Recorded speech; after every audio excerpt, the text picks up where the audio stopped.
Okay, let's go ahead and take a look at the next example, which is loading multiple nodes.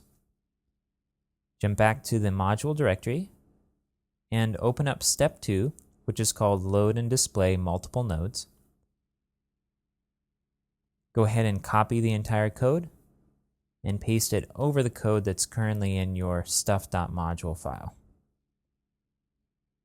We've only added a bit of code to the stuff examples page function. This is the second example. We're starting off by emptying out the build array here. And then we're calling if nodes equals node load multiple. So one thing to take note of here is that with both node load and node load multiple, it's possible that it might return false if we don't have the nodes that are specified there. Node load will return an error if you start to try to access its properties if it doesn't exist. So we want to make sure to wrap any logic that's going to affect that node inside of an if statement. With load multiple, the function will automatically get rid of any node IDs that don't exist. So for example, if we deleted the 50 item, then it would just pull in the 49 and 48 nodes.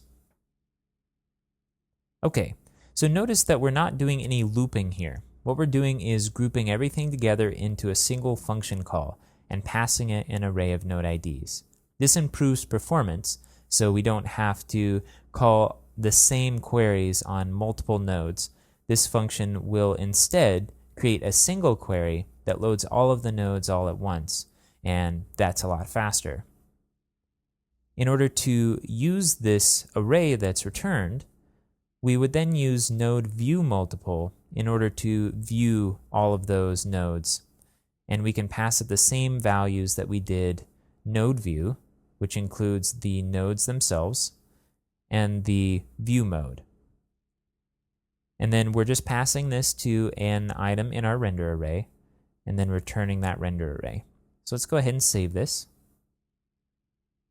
and jump back to the browser. Note again that we're using specific node IDs for this, and if you don't have those node IDs, just switch out the numbers with node IDs that you know you do have. I'm going to go ahead and refresh the page. I'm going to scroll up. And you see we have one item here, another item here, and another item here. So we have our 3 items, and they're all in teaser mode.